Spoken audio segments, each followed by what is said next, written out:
కవిత Telangana TRS ఒక వైపున ఉండగానే జాగృతి పేరుతో ఒక లైన్ తీసుకొని పనిచేసింది ఆమె. లక్షలాది మంది ప్రజలకు చేరువైంది. ఆమె పట్ల సానుభూతి ఉండదా జనంలో? సానుభూతి ఉందా లేదా అనేది అయితే మనకు స్పష్టంగా తెలియట్లేదండి. ఏమో ఇండికేషన్ సమాజంలో అయితే తెలంగాణ సమాజంలో కనిపించట్లేదు.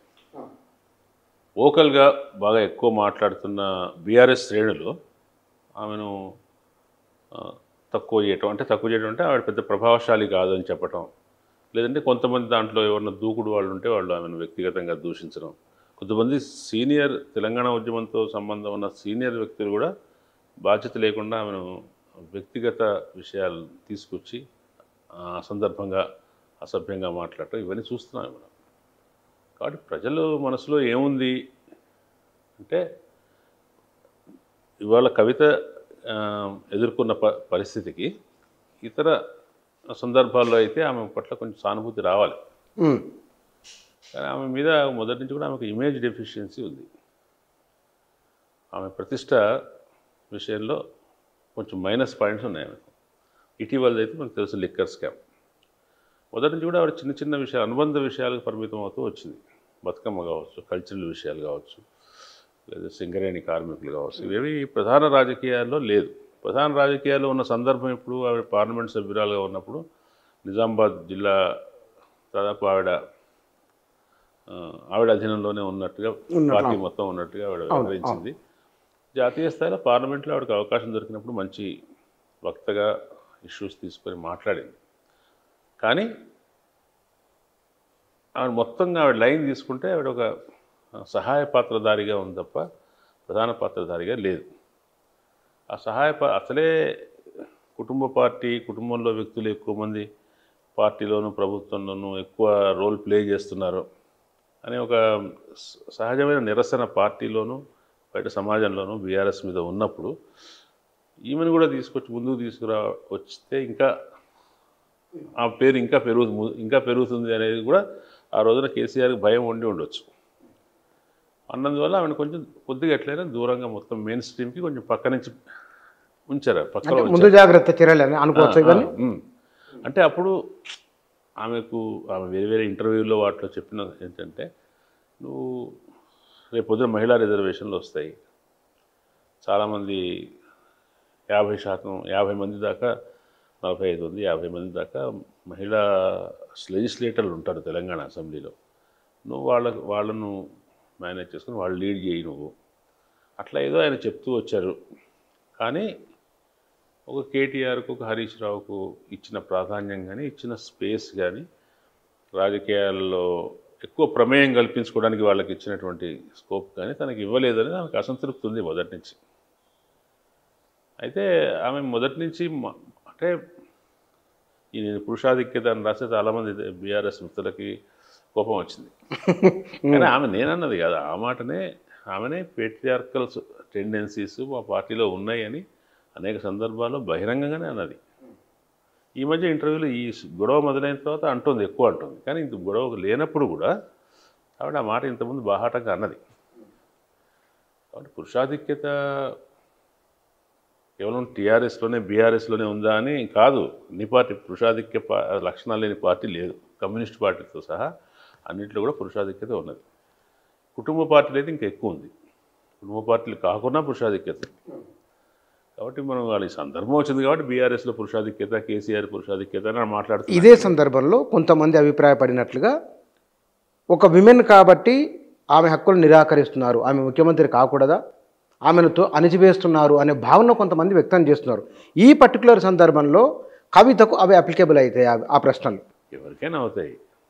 ఇప్పుడు కవిత గురించి, ఆవిడ రాజకీయ సామర్థ్యం గురించి కానీ, ఆవిడ వ్యక్తిగత రాజకీయ నైతికత గురించి కానీ, ఆమె మీద ఏమైనా ఆరోపణలు అవినీతి ఏమున్నప్పటికీ దాంతో సంబంధం లేదు.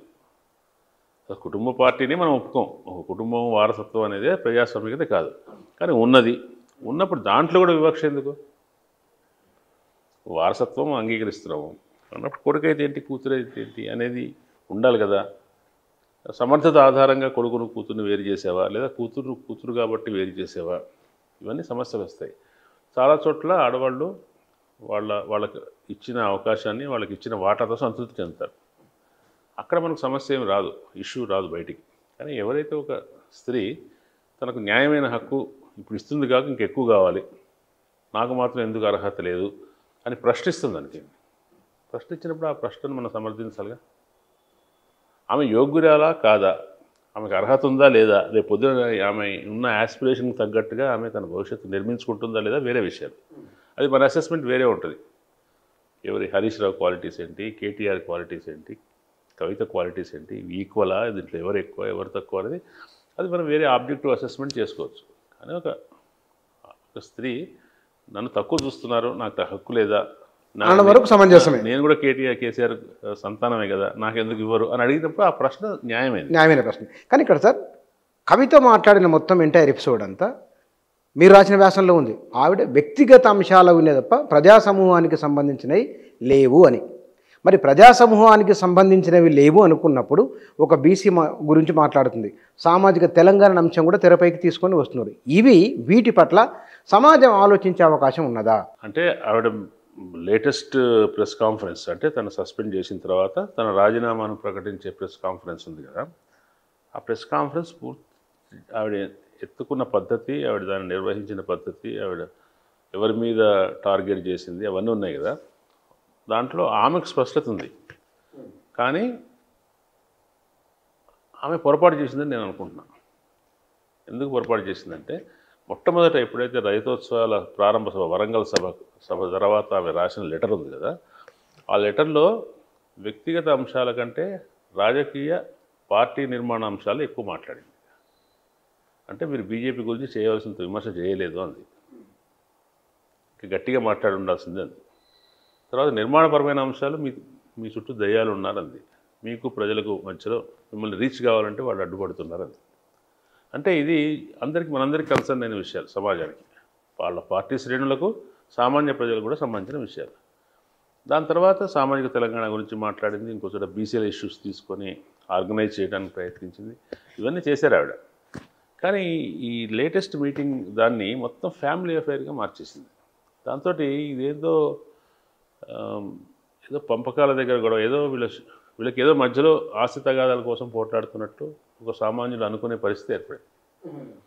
అది ఆవిడ ఎందుకు అట్లా మాట్లాడిందో, దానివల్ల కలిగే నెగిటివ్ ఇంపాక్ట్ ఏంటో ఆవిడ గుర్తించినట్లేదు. లేదంటే ఆవిడకి సలహాలు ఇచ్చేవాళ్ళు కానీ ఎవరైనా, ఆవిడ ఎవరితో సంప్రదించి పనులు ఈ విషయాలు చేస్తుందో దాన్ని సరిగ్గా ఇచ్చినట్లేదని నాకు అనిపించింది. ఎందుకంటే దాంట్లో కూడా ఆవిడ ఎంత కుటుంబ సభ్యులతో పోరాడినా, తండ్రితో పోరాడినా, అంతరంగికంగా సమస్య ఫ్యామిలీకి సంబంధించిన అయినప్పటికీ పైకి పొలిటికల్గా మాట్లాడటం అనేది ఒక రాజకీయ నాయకుడికి అవసరం కదా. ఈవెన్ చంద్రబాబు నాయుడు రామారావును ఎదిరించినప్పుడు లక్ష్మీపార్వతి కోసం ఎదిరించారు, కానీ నువ్వు ఇంకో పెళ్లి చేసుకున్నావు కాబట్టి నేను ఎదిరిస్తున్నాను, నీ తర్వాత నేను ఉన్నాను, ఇంకొకరిని తీసుకొచ్చి పెట్టావు, ఈ మాటలు మాట్లాడలేదు అతను. కరెక్ట్, అసలు చర్చనే లేదు. అతను బహిరంగ వాస్తవం ఏంటి, లక్ష్మీపార్వతి సడన్గా వచ్చేసి ఆవిడ ఎన్టీ రామారావుకు మిగతా వాళ్ళకి మధ్యలో కొత్త సంధానకర్తగా నిలబడి కొత్త పవర్ సెంటర్ అయింది. అది నచ్చలేదు పాత వాళ్ళకి, అందువల్ల తిరుగుబాటు చేశారు. కానీ పైగా చెప్పలేదు కదా వాళ్ళు, ఆ మాట పెట్టలేదు కదా. పార్టీ యంత్రాంగం అంతా భద్రతకు లోనవుతుంది, ఏమంటాం, రామారావు యాక్సెస్ లేకుండా పోయింది, ఇటువంటి మాటలన్నీ చాలా మాట్లాడారు వాడు. కాబట్టి నీకు పొలిటికల్ నెరేటివ్ ఉండాలి. లేదని కాదు, ఆమెకి ఇంతకుముందు ట్రై చేసింది, నువ్వు బీజేపీతో ఉండాల్సినంత లేవు అని చెప్పింది, సామాజిక తెలంగాణ అని చెప్పింది, ఇవన్నీ చెప్పింది కదా, ఆ విషయం చెప్పి ఉండాల్సింది.